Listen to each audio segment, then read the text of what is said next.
It was a crisp autumn evening in the suburban neighborhood where everything appeared serene on the surface.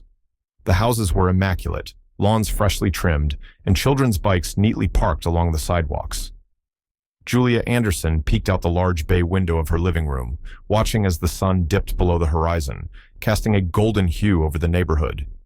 She and her husband Tom were getting ready for a gala at his company, an annual charity event that required all the trappings of formal attire and polite conversation. Julia fidgeted with the pearl necklace around her neck, feeling uneasy about leaving their 6-year-old daughter, Emma, for the night.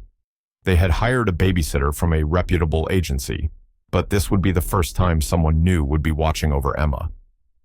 "Do you think this babysitter will be good?" Julia asked Tom, who was adjusting his cufflinks in the hallway mirror. "Julia, the agency came highly recommended. I'm sure it'll be fine," Tom replied, his voice calm but dismissive. The doorbell rang, and Julia's heart skipped a beat. "That must be her," she said, heading toward the front door. Tom followed closely behind, slipping on his jacket. Julia opened the door, expecting to see a familiar, comforting face, but instead, her smile faltered. Standing on the porch was a young black woman, dressed neatly in a casual sweater and jeans, her hands clasped together as she smiled warmly. "Hi, I'm Tanya," the woman said, extending a hand. "I'm here from the agency to babysit Emma." Julia froze for a moment, her mind racing. This wasn't what she had imagined. The woman standing before her was nothing like the babysitters she had seen in her neighborhood before, mostly young white women from local colleges. Her mind spun with excuses, reasons to send Tanya away, but none seemed to materialize. She hesitated, glancing back at Tom, whose expression mirrored her own discomfort. Are you sure you have the right house?" Julia asked, her voice faltering as she tried to maintain her composure. Tanya's smile faltered just a bit, but she kept her tone polite. "Yes, ma'am, the Andersons, right? I have all the details here," she said, holding up her phone to show the agency's confirmation email. Julia's pulse quickened as she glanced at the email. It was all correct. This was the right babysitter. She knew she couldn't outright refuse her, but something inside her tightened, an inexplicable, irrational discomfort. "I think there might have been a mistake. We, weren't expecting someone from the city," Julia stammered, her tone more apologetic than accusatory. Tanya's face remained calm, though a flicker of understanding crossed her eyes. She knew exactly what was happening. She had seen this look before, the polite hesitation, the subtle, unspoken message that she wasn't quite what they had pictured. But she had been trained to handle this. "I assure you, Mrs. Anderson, I've babysat for many families, and the agency has all my credentials. Emma will be in good hands," Tanya said, keeping her voice level and professional. Tom, standing just behind Julia, cleared his throat. "Do you have references?" he asked, his tone stiff. Tanya nodded. "Yes, of course. I've worked with several families through the agency, and I'm also CPR certified. I've been babysitting for over 5 years." Before Julia could respond, there was a loud thud from upstairs, followed by the sound of small feet rushing down the staircase. Emma, their daughter, appeared at the top of the stairs, her blonde hair bouncing as she hurried toward the door. "Is that my babysitter?" Emma asked excitedly, peering over the banister. "Is Tanya here?" Julia's eyes widened in surprise as Emma ran up to the door, her face lighting up when she saw Tanya. "Tanya, you're here!" Julia glanced at Tom, confused. "Wait, you know her?" Emma nodded enthusiastically. "Yeah, Mommy. Tanya babysat me at Lily's house during a sleepover last month. She's so much fun. She read me stories and taught me a new game." Julia blinked in disbelief, her mind racing to catch up. She hadn't been at that sleepover, so she hadn't met Tanya before. And yet, here was her daughter, bubbling with excitement, clearly thrilled to see her. Tanya's smile softened, her eyes meeting Emma's with warmth. "Hey there, Emma. It's good to see you again," she said, crouching down to Emma's level. "Are you ready for some more fun tonight?" Emma giggled, nodding eagerly, and reached for Tanya's hand as if they were old friends. Julia and Tom exchanged an awkward glance. This was the last thing they had expected. I didn't realize you'd met her before," Julia said, her voice quieter now, her earlier objections crumbling in the face of her daughter's obvious comfort with Tanya. Tom shifted uncomfortably beside her, still hesitant. "It's just that we weren't really expecting—" Before he could finish, Emma interrupted, her innocent voice cutting through the tension. "Mommy, why don't you like Tanya?" The question landed like a bomb, echoing in the air between them. Julia's breath caught in her throat, and she could feel the color drain from her face. Tom stiffened, his eyes darting toward his wife, unsure of how to respond. What do you mean, sweetie?" Julia asked, trying to keep her voice steady. Emma looked up at her parents, her blue eyes wide with confusion. "You always say people are nice when they help others, and Tanya's the nicest. Why are you being mean to her?" The room went silent. Tanya stood there, her face calm, but her eyes revealing a quiet understanding. She had heard it all before, subtle rejections wrapped in politeness, people struggling to reconcile their discomfort with their desire to appear decent. But hearing it from a child, so innocent and unfiltered, was different. It exposed the raw truth in a way that nothing else could. Julia's heart pounded in her chest. Her daughter's words had cut straight through her defenses, forcing her to confront the reality of her actions. She had prided herself on being open-minded, on teaching Emma about kindness and respect for all people. But here she was, caught in a moment where her own biases had been laid bare, not by anyone else, but by her own child. I'm not being mean, Emma," Julia said weakly, struggling to find the right words. "I just didn't know—" "Didn't know what?" Emma pressed, her voice innocent but relentless. "That Tanya's nice? She's the best babysitter." Julia felt her cheeks flush with embarrassment. She glanced at Tom, who looked equally uncomfortable, but neither of them could deny the truth in their daughter's words.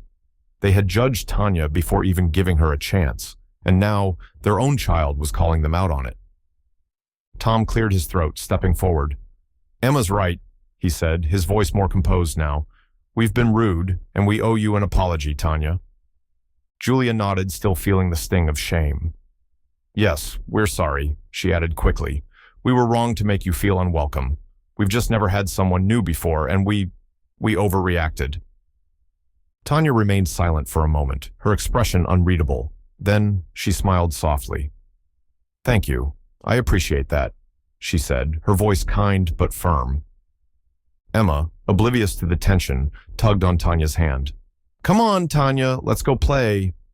Tanya chuckled, her eyes brightening. "All right, let's go," she said, letting Emma lead her into the living room, where toys were scattered across the floor. As Tanya and Emma disappeared into the other room, Julia and Tom stood in the hallway, both feeling the weight of the moment settle over them. They exchanged a look, a silent acknowledgement passing between them. "Wow," Tom murmured, shaking his head. "I didn't expect that." Julia let out a breath she hadn't realized she was holding. "Neither did I." The evening passed without incident. Tanya and Emma played games, read stories, and watched a movie together. The bond between them was clear, and Emma's happiness was undeniable. When Julia and Tom returned later that night, Tanya had already put Emma to bed. "How did it go?" Julia asked, feeling slightly awkward but genuinely curious. Tanya smiled as she gathered her things. "Emma was great, as always. She's a joy to be around." Julia hesitated for a moment, then spoke quietly. "Thank you, Tanya, not just for tonight, but for everything. I'm sorry for how we acted earlier. I didn't realize how much Emma adored you." Tanya looked at Julia, her gaze steady. "It's okay, I understand, but I'm glad you gave me a chance." Tom, standing beside Julia, nodded. "We're grateful for that," he said, his tone more sincere than it had been earlier in the evening. Tanya smiled one last time before heading toward the door. "Take care, Mr. and Mrs. Anderson, and tell Emma I'll see her soon." As the door closed behind Tanya, Julia and Tom stood in the quiet house, their minds still replaying the events of the night. Emma's innocent question, "Why don't you like Tanya?" lingered in the air, a reminder of how quickly the pure honesty of a child can lay bare truths that adults often try to hide or excuse. They walked together into the living room, the echoes of Emma's laughter still faint in the space. Julia sank onto the couch, her fingers absent-mindedly brushing the armrest as her mind replayed the entire interaction. "I can't believe we acted like that," she finally said, breaking the silence. Her voice was low, tinged with regret. Tom sat down next to her, resting his elbows on his knees. "Yeah, I don't know what got into us." He paused, rubbing the back of his neck. "It's just, we had this picture in our heads, and when it didn't match up." "I know," Julia cut in, her voice tight. "But what does that say about us? Emma didn't see any of that. She just saw someone she liked, someone who was kind to her." Tom leaned back, letting out a deep breath. "She saw things more clearly than we did." For a moment, they sat in silence, both lost in thought. It was a strange feeling, being confronted by their own child's clarity and innocence in a way that forced them to confront something uncomfortable about themselves. Julia had always thought of herself as progressive, open-minded, the kind of person who would never judge someone by their skin color. Yet, tonight had revealed a truth she hadn't wanted to face. "We need to do better," Julia whispered, her voice cracking slightly. "For Emma's sake. For our sake. I don't want her growing up thinking it's okay to treat people like that." Tom nodded in agreement. "You're right. It's one thing to teach her about kindness and equality, but it's another to actually live it." Julia's eyes drifted toward the stairs, where Emma was sound asleep. "She's watching us, She sees everything." Tom followed her gaze. "Yeah, she does."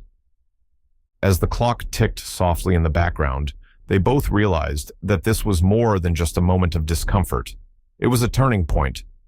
Emma's question had forced them to confront something they had perhaps been too blind or too afraid to see before. That the small biases, the unspoken discomforts, the things they brushed off as no big deal, were actually shaping how they moved through the world, and more importantly, how they raised their daughter to do the same.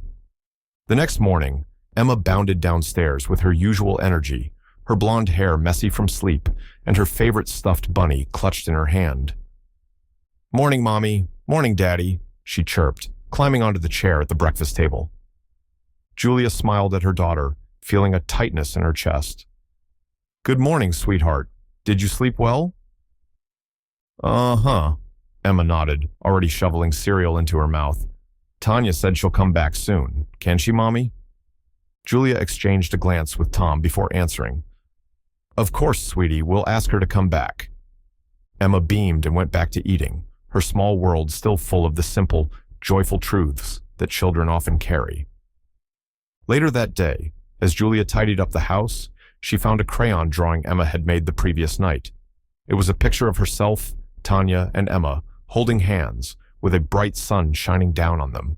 Beneath the drawing, in Emma's wobbly handwriting, were the words, "Tanya is the best." Julia stared at the picture for a long moment, feeling a warmth spread through her chest. It wasn't just a child's innocent scribble. It was a reminder of the truth Emma had seen so clearly, the truth that she and Tom had nearly ignored. People are people, and kindness transcends any differences. That evening, Julia called the babysitting agency. "Hi, I'd like to request Tanya again for our next night out," she said, her voice steady. The woman on the other end confirmed the booking, and Julia hung up the phone, feeling lighter. It was a small step, but it felt important. When she told Emma later that Tanya would be coming back, her daughter squealed with joy. "Yay, I love Tanya!" Emma exclaimed, throwing her arms around Julia's waist. Julia knelt down, pulling Emma into a tight hug. "You know what, sweetie?" she whispered into her daughter's ear. "I think I love her too." As the days went by, the memory of that evening stayed with Julia and Tom. It wasn't just about Tanya. It was about the way they approached the world, the way they judged others without realizing it.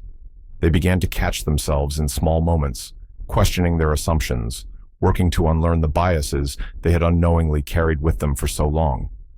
It wasn't an overnight transformation, but it was a start that had been sparked by their daughter's innocence and Tanya's quiet grace. The next time Tanya came to babysit, Julia and Tom greeted her warmly at the door, their smiles genuine and welcoming. This time, there was no hesitation, no awkward glances. Emma ran up to Tanya with open arms, and the house was filled with laughter and joy once again. And as Julia watched from the kitchen, she realized something. Sometimes, the greatest lessons come from the most unexpected places. In this case, it had come from a child's simple, honest question and a babysitter's quiet dignity. Maybe, Julia thought, it wasn't too late to change, to be the kind of people they wanted Emma to look up to. And maybe, just maybe, they could teach their daughter that kindness wasn't just something you spoke about. It was something you lived, something you showed in every small moment to every person who walked through your door. In the small town of Millfield, everyone seemed to know each other. It was the kind of place where neighbors waved to one another and children played in the streets until dusk. But despite its charming facade, Millfield was not free from its issues. Underneath the surface lay problems that sometimes went unspoken. Racism, though often hidden, could rear its ugly head when least expected. Aaliyah Johnson was a bright and ambitious 12-year-old girl. With her wide eyes and endless curiosity, she dreamt of becoming a scientist one day. Aaliyah loved exploring nature, conducting experiments, and learning new things.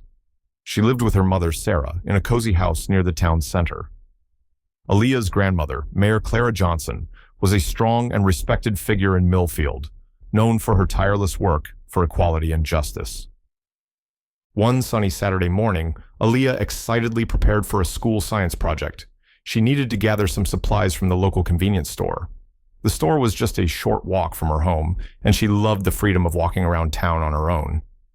"Don't forget to be back in time for lunch," her mother called after her, smiling. Aaliyah nodded, her mind buzzing with thoughts about her project. She couldn't wait to show her classmates what she had been working on. Second, Aaliyah's experience at the store. As Aaliyah approached the store, she felt a thrill of excitement. The store was a small, family-owned business with bright signs and friendly employees. Well, most of them were friendly. Aaliyah stepped inside, greeted by the familiar scent of fresh bread and the sound of chimes as the door swung shut behind her. "Good morning, Aaliyah," said Mrs. Patel, the owner's wife, who was organizing the shelves. "What brings you in today?" "Hi, Mrs. Patel. I'm working on a science project and need some supplies," Aaliyah replied, her eyes shining. "Oh, how wonderful. Let me know if you need any help," Mrs. Patel said with a warm smile. Aaliyah wandered through the aisles, gathering what she needed. She grabbed a few beakers, some colorful chemicals, and a pack of baking soda. She felt proud of her project and was excited to present it in class. As she approached the checkout counter, Aaliyah noticed Miss Thompson, the store clerk, standing behind the register. Miss Thompson was known for her snappy remarks and unfriendly demeanor. She often made Aaliyah and other kids uncomfortable, but Aaliyah tried to ignore her. "Hello, Miss Thompson," Aaliyah said politely, placing her items on the counter. Miss Thompson glanced at Aaliyah and frowned. "What do you want?" she snapped, crossing her arms. Aaliyah felt a pang of hurt, but brushed it aside. "I just want to buy these things for my science project," she said, her voice steady.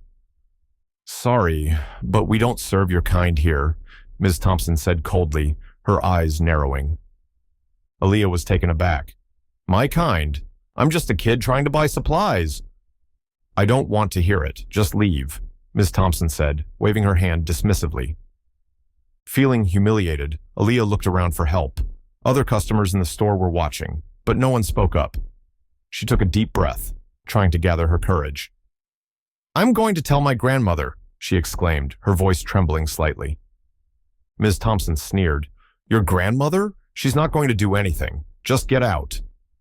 With tears welling in her eyes, Aaliyah turned and rushed out of the store. The bell on the door jingled behind her, but it felt like a mockery of her shame. As she walked home, Aaliyah felt a mix of anger and sadness. How could someone treat her that way? 3. Aaliyah confronts her grandmother. Aaliyah hurried into her house, slamming the door behind her. Her mother looked up from the kitchen. "What's wrong, Aaliyah?" she asked, concern etched on her face. "That store clerk, Ms. Thompson, she wouldn't serve me. She said I couldn't buy my supplies because of the color of my skin." Aaliyah burst out, her voice shaking. Sarah's expression hardened. "I'm so sorry, sweetie. That's not right. Did anyone help you?" Aaliyah shook her head. "No one said anything. I was so embarrassed. But I'm going to tell Grandma." With determination in her heart, Aaliyah marched to her grandmother's office. Mayor Clara Johnson was known for her strong stance against discrimination and racism in Millfield. Aaliyah knew that if anyone could help, it was her grandmother. "Grandma," Aaliyah called as she entered the office, filled with photographs of community events and awards for her grandmother's advocacy work. "Aaliyah, dear, what brings you here?" Clara asked, looking up from her papers. She noticed the worry on Aaliyah's face. "You look upset." "Ms. Thompson wouldn't let me buy my project supplies because I'm black," Aaliyah exclaimed, her voice rising in frustration. "I don't understand why she would say something like that." Clara's expression turned serious. "Oh, Aaliyah, I'm so sorry to hear that. That is completely unacceptable." Aaliyah felt a rush of relief, knowing her grandmother understood. "Can you help me do something about it?" "Of course, we're going to address this," Clara said firmly. "You deserve to feel safe and respected, no matter where you go." I fique out. The confrontation. The following day, Aaliyah and Mayor Johnson returned to the store together, the early morning sun casting a warm glow on the sidewalk as they approached the familiar entrance. Aaliyah's heart raced with a tumultuous mix of nervousness and excitement, each beat echoing in her chest like a drum. She couldn't shake the feeling that today could be pivotal, not just for herself, but for the community they represented. She wanted to confront Ms. Thompson, to stand her ground, and demand the respect that had been so glaringly absent during their last encounter. Yet, beneath that steely resolve lay an undercurrent of fear that made her stomach twist. What if Ms. Thompson treated her the same way again, dismissive and condescending, as if her concerns didn't matter? As they stepped inside the store, Aaliyah could feel the tension in her shoulders. The familiar scents of baked goods and coffee wafted through the air, but instead of comfort, they heightened her anxiety. She glanced around, taking in the cluttered shelves and the brightly colored displays, all of which now felt tainted by the memory of her previous interaction. What if Ms. Thompson laughed at her again? What if the mayor's presence did little to change the dynamic? The thought sent a shiver down her spine, and she clenched her fists at her sides to keep herself grounded. Mayor Johnson walked with a confident stride, engaging in light conversation with Aaliyah, seemingly unaware of the storm brewing within her. His presence was reassuring, yet it also amplified the stakes. She felt an obligation to rise to the occasion, not just for herself, but to uphold the community's interests. As they approached the counter, Aaliyah caught sight of Ms. Thompson arranging products, her back turned to them. Aaliyah hesitated for a moment, her breath hitching in her throat as doubt crept in. Would she even have the courage to speak up, to voice her concerns? But then she remembered why she was there, the importance of advocating for herself and for others who felt marginalized. Taking a deep breath to steady herself, she resolved to face Ms. Thompson head-on, to demand acknowledgement and change. With Mayor Johnson at her side, she felt a flicker of hope ignite within her. Perhaps today would be different. Perhaps today she could finally make her voice heard, and in doing so, inspire others to do the same. As they walked in, Aaliyah could feel the tension in the air. The bell jingled as they entered, and Mrs. Patel looked up, a warm smile spreading across her face. "Good morning, Mayor Johnson. Aaliyah, how can I help you today?" Before they could respond, Ms. Thompson emerged from the back room, her face drained of color when she saw Clara. "Mayor Johnson," Ms. Thompson said, her voice dripping with insincerity. "What brings you here?" "I need to talk to you about the treatment of my granddaughter yesterday," Clara said, her tone firm. Ms. Thompson crossed her arms defiantly. "I don't know what you mean," she said, attempting to deflect. Aaliyah stepped forward, gathering her courage. "You told me I couldn't buy my supplies just because I'm black," she said, her voice strong. Ms. Thompson scoffed. "I was just following store policy." "Policy? You made that policy up in your head," Aaliyah exclaimed. "You can't treat people like that. It's wrong." The tension in the store was palpable. Aaliyah's heart raced as she saw customers looking on, whispering among themselves. Clara's eyes narrowed as she addressed Ms. Thompson directly. "This behavior is unacceptable. You cannot deny someone's service based on their race, and I will not stand for it." "Is this about the little girl? I was just trying to do my job," Ms. Thompson said defensively, but her voice wavered. Aaliyah's friends had entered the store, drawn by the commotion. They stood nearby, listening intently. "Tell her, Aaliyah, you deserve to be treated with respect," one of her friends shouted, raising the spirit of support in the room. Just then, a familiar face appeared at the entrance. It was Officer Taylor, the local police officer who often visited the store. He looked concerned as he approached the scene. "Is everything all right here?" Officer Taylor asked, scanning the room. Clara turned to him, her voice unwavering. "No, officer. My granddaughter was denied service based on her race, and we're addressing it right now." Officer Taylor's expression shifted to seriousness, the lightness in the room dissipating as he focused intently on Aaliyah. "That's a serious accusation," he said, his voice steady yet compassionate. "Can you tell me exactly what happened?" His demeanor encouraged Aaliyah to share her story, and she felt a mixture of apprehension and resolve. Taking a deep breath, she steadied herself, recalling the hurt and frustration that had washed over her the day before. "I went to buy supplies for my science project," she began, her voice trembling slightly as memories flooded back. She paused for a moment, gathering her thoughts and emotions. "I had been planning this project for weeks, and I was really excited to get everything I needed. But when I got to the store, Miss Thompson wouldn't serve me. I thought maybe there was a misunderstanding, so I explained what I was looking for, hoping she would help me find the supplies." Aaliyah felt her heart race as she continued, the injustice of the situation resurfacing painfully in her mind. "But instead of helping me, she looked me up and down with this judgmental glare and said I couldn't buy anything just because I'm black." The words tumbled out, heavy with the weight of her emotions. "I felt so small in that moment, like I didn't belong there. I couldn't believe it.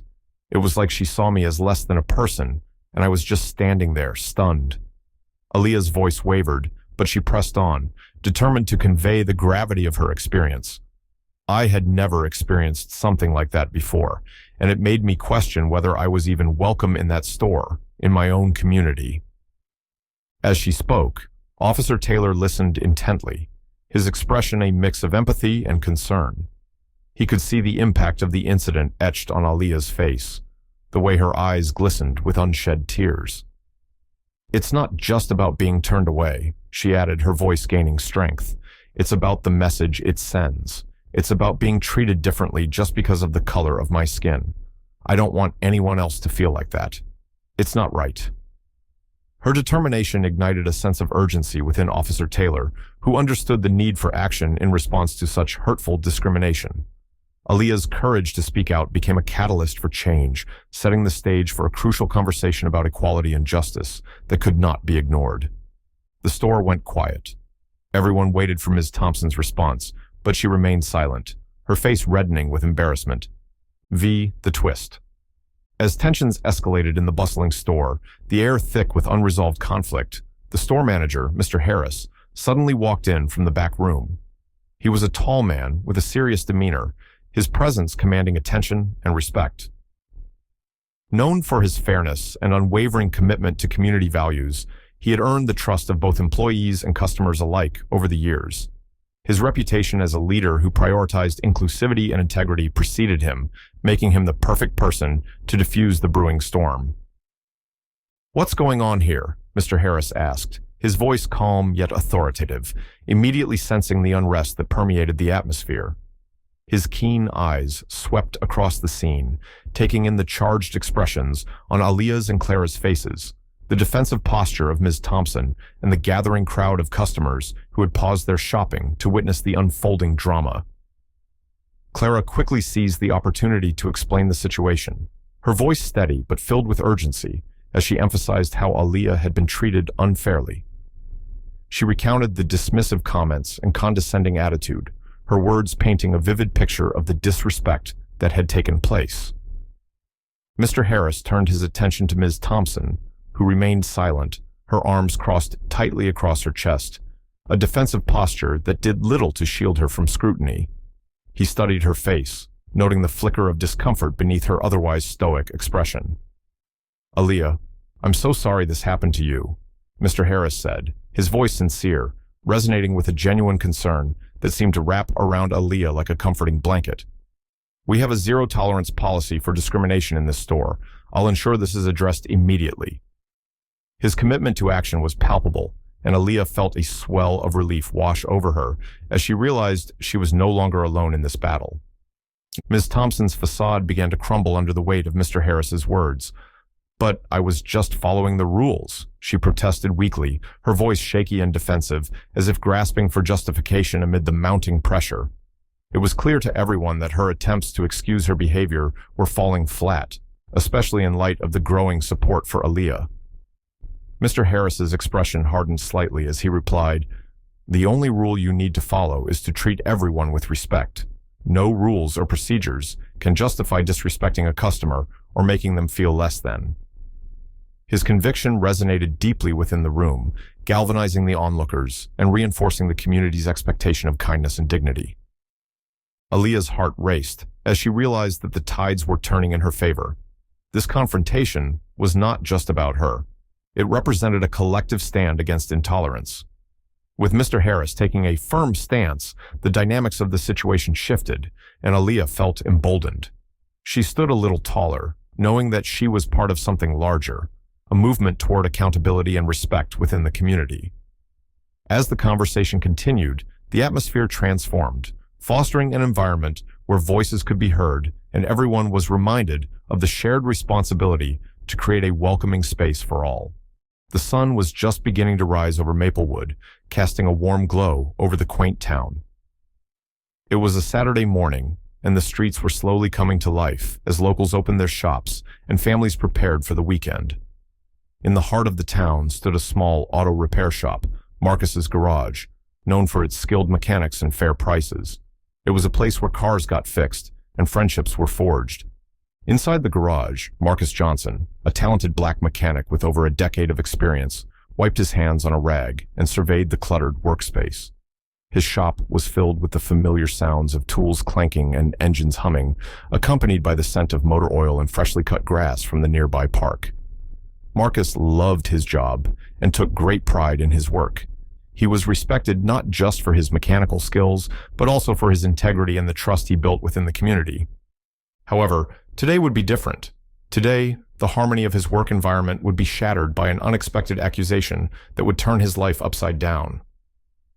Marcus had always been the kind of person who could fix just about anything. His passion for cars began at an early age when he would spend weekends with his grandfather, a master mechanic who taught him the ins and outs of auto repair. Marcus carried those lessons with him, and as he grew, so did his reputation as a dependable mechanic. On the other side of the equation stood Mr. Johnson, a well-to-do white man in his 50s, known in the community for his arrogant demeanor. He was a businessman who owned several local franchises, and his entitlement often rubbed people the wrong way. Mr. Johnson had little patience for those he deemed beneath him, which often included service workers and anyone outside his social circle. This particular Saturday, Mr. Johnson arrived at Marcus's garage in a brand new luxury SUV, a vehicle he flaunted as a symbol of his success. He pulled up, adjusting his expensive sunglasses, and stepped out with an air of superiority. Little did Marcus know, Mr. Johnson's visit would unleash a storm of drama that would test his character and resolve. After a brief greeting, Mr. Johnson handed Marcus the keys to his SUV. "I need a full inspection, Marcus," he said, his voice dripping with authority. "And make sure you take care of it. I don't want anything messed up." Marcus nodded, keeping his cool. "Of course, Mr. Johnson. I'll make sure everything is in top shape." Hours later, after completing the inspection, Marcus called Mr. Johnson to inform him that the SUV was ready for pickup. But when Mr. Johnson arrived, he wore a scowl that immediately raised Marcus's concern. "Is there a problem?" Marcus asked, noticing the tension in the air. "That's what I'd like to know," Mr. Johnson snapped, pointing at his vehicle. "What did you do to my car? It was perfect when I brought it in, and now it's damaged." Marcus was taken aback. "Damaged? I just inspected it. Are you sure it wasn't like this before?" "Don't give me that. You think you can just play around with my car and get away with it? You better fix this." Mr. Johnson's voice rose, drawing the attention of other customers in the garage. Marcus felt his stomach drop. This was completely out of character for him. He prided himself on his honesty and workmanship. "Let's take a look at it together," he suggested, trying to keep the situation calm. As they approached the vehicle, Marcus noticed a scratch on the rear bumper that Mr. Johnson had apparently not mentioned before. "This wasn't here when you brought it in," Marcus pointed out. "I didn't even work on the back of the car." "I don't care. You're responsible for this," Mr. Johnson continued, his face reddening with anger. "I'll be reporting this to the owner. I expect to be compensated." Feeling the weight of the accusation, Marcus's heart raced. He could sense the other customers watching, their eyes flickering between him and Mr. Johnson, trying to gauge the unfolding drama. The humiliation hung heavy in the air. "Let's get this sorted out, sir. I'll pull the footage from our security cameras," Marcus offered, desperate to prove his innocence. Mr. Johnson scoffed. "You think a video will save you? It's clear you can't be trusted." The tension escalated as Marcus nodded, determination fueling him. "I'll get the footage, and we'll clear this up," he insisted. He rushed to the back office, heart pounding, knowing that proving himself right was not just about his reputation, but also about standing against the prejudice he had faced his entire life. In the dim light of his office, Marcus pulled up the security footage from earlier that day. The video displayed his shop from various angles, providing a view of every car that entered and exited. As he scrubbed through the footage, he found the moment Mr. Johnson arrived. Watching closely, Marcus felt a mix of anxiety and hope. He needed this evidence. He couldn't let this false accusation ruin him.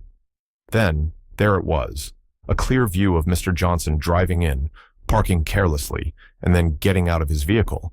As Marcus continued to watch, his heart sank. The footage revealed Mr. Johnson knocking into a trash can while backing out, a loud thud echoing through the audio feed. After that, Mr. Johnson's SUV was parked for a while before he came back in, completely unaware of the small scratch that had already been present. The realization hit Marcus like a freight train. Mr. Johnson had damaged his own vehicle and was trying to blame Marcus to cover his tracks. He felt a mix of anger and relief. Anger at the injustice and relief that he had proof to defend himself.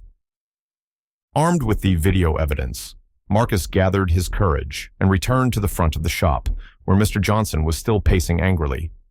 The sight of him stirred Marcus's determination. "Mr. Johnson, I have the footage," Marcus declared, his voice steady. "I think you should take a look." As Marcus played the video for Mr. Johnson, the tension in the air thickened. The customers who had gathered leaned in, intrigued by the unfolding drama. Marcus's heart raced as he pressed play. The footage showed Mr. Johnson arriving, parking his vehicle, and, crucially, the moment he struck the trash can while backing out. Gasps echoed from the small crowd as they watched the evidence unfold. Marcus felt a wave of validation wash over him, the truth finally coming to light. Once the video concluded, the silence was palpable. Mr. Johnson's face turned from red to pale, disbelief etched across his features. This isn't possible," he stammered, trying to gather his composure. "You're trying to frame me." The crowd erupted in murmurs, disbelief turning to anger directed toward Mr. Johnson. "You can't just blame someone else for your mistake," one bystander shouted. Another chimed in, "You should be ashamed of yourself." "Is this how you treat a hard-working man?" someone else added, their voice filled with indignation. Marcus stood tall, fueled by the support of the community. "This is about respect. I work hard for my reputation, and I will not let anyone destroy that with baseless accusations." Seeing the tide of support shift, Mr. Johnson's bravado faltered. He was used to being the one in control, the one calling the shots. But today, the tables had turned. The voices of the community rang louder than his own. Faced with the evidence and the crowd's judgment, Mr. Johnson's demeanor changed. The arrogance he had exuded moments ago melted away, replaced by a desperate need to salvage his reputation. Okay, I was wrong," he muttered, his voice barely audible, "but I'll fix this." "Fix it?" Marcus replied, his voice firm. "You can start by apologizing to me and everyone here for your behavior." Mr. Johnson took a deep breath, looking around at the faces that had once regarded him with respect. "I apologize, Marcus. I let my anger get the better of me. I should have handled this differently." The community members exchanged glances, their expressions a mixture of disbelief and amusement. It was rare to see Mr. Johnson humbled, and the sight brought a sense of justice that lingered in the air. With a nod, Marcus accepted the apology. Let's move forward from this, but I hope you learn from this experience.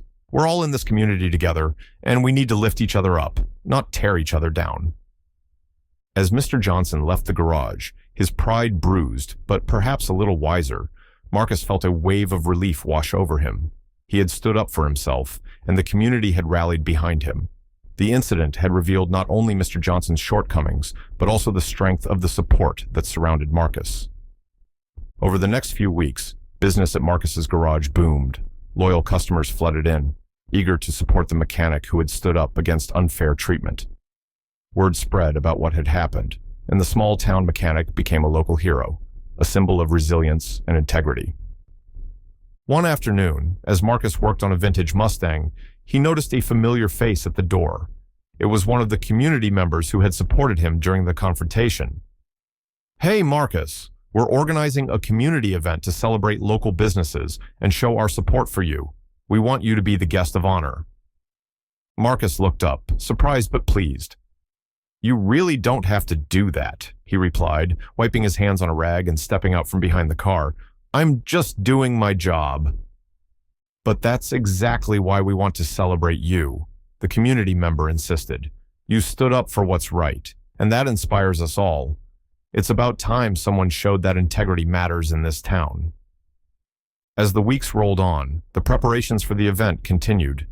Marcus found himself humbled by the outpouring of support. Local businesses donated food, drinks, and prizes for a raffle, and word spread quickly, turning what began as a small gathering into a town-wide celebration. Finally, the day of the event arrived. The town square was transformed into a lively gathering space, complete with tents, tables, and colorful decorations.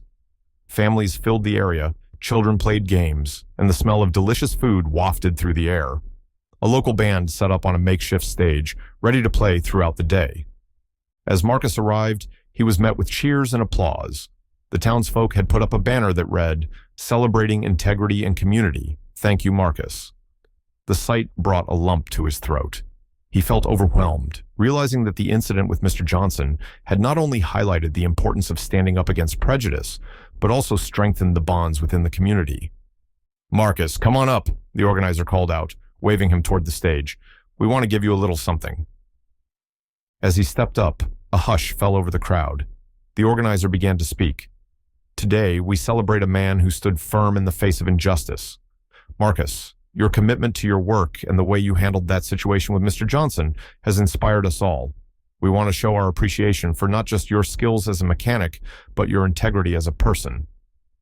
The crowd erupted in applause as the organizer handed Marcus a framed certificate that read, "Maplewood's Integrity Award." Marcus felt a wave of gratitude wash over him. He knew that this award was not just a personal achievement, but a recognition of the values he believed in. "Thank you all so much," Marcus said, his voice shaky with emotion. "I didn't expect any of this. I just do my job the best I can. But to see all of you here supporting me means the world. We're all part of this community, and together we can lift each other up. Thank you." The cheers that followed echoed through the square, a testament to the strength of the community spirit. As the day wore on, the celebrations continued with food, laughter, and games. Families mingled and friendships blossomed. Marcus took the opportunity to chat with customers and friends, sharing stories and laughter. He felt a renewed sense of purpose and belonging. Mr. Johnson, who had initially been too proud to show his face at the event, was spotted later in the afternoon. He stood awkwardly on the edge of the crowd, watching the festivities. Taking a deep breath, he approached Marcus, who was surrounded by well-wishers. "Hey, Marcus," he said, his tone subdued. "I just wanted to apologize again for everything. I was wrong, and I appreciate how you handled it. I know I've been hard on you and others in the past, and I'm trying to change that." Marcus studied him for a moment. "I appreciate that, Mr. Johnson. It takes a lot to admit when you're wrong. I hope this experience helps you see things differently." Mr. Johnson nodded, a look of genuine contrition on his face. "I've realized that everyone deserves respect, no matter who they are. I want to support local businesses, starting with yours." They shook hands, a gesture that signified a newfound understanding. The crowd around them noticed the interaction and murmured their approval, embracing the idea of forgiveness and growth. As the sun began to set, casting a golden hue over the town, Marcus stood back and took in the scene. Children ran around with ice cream, couples danced to the music, and laughter filled the air. He felt a sense of fulfillment wash over him. In that moment, he realized that the ordeal with Mr. Johnson had been more than just a battle for his reputation. It had been a catalyst for change. It had opened dialogues about respect, integrity, and community support. It had shown him the power of standing up against prejudice and how one person's actions could inspire many. Later that evening, as the band played their final song and the crowd began to disperse, Marcus packed up his things with a sense of hope. He knew that the road ahead would not be without challenges, but he felt ready to face them head-on, armed with the support of his community. As he drove home, he reflected on how far he had come. He thought about his grandfather, who had instilled in him the importance of hard work and integrity. He hoped he was making him proud. Marcus parked his car in front of his modest home and looked around, taking in the tranquility of the evening. With a smile on his face, he thought about the future, his shop, his community, and the bonds he had strengthened. He was more than just a mechanic. He was a pillar of the community, and he was determined to continue making a positive impact, one car at a time. As he walked inside, he felt a deep sense of gratitude for the journey he had undertaken and the lessons learned. He was ready to embrace whatever came next, confident that he was never alone in this fight for justice and respect. Together with his community, he would forge a path forward, strong and united.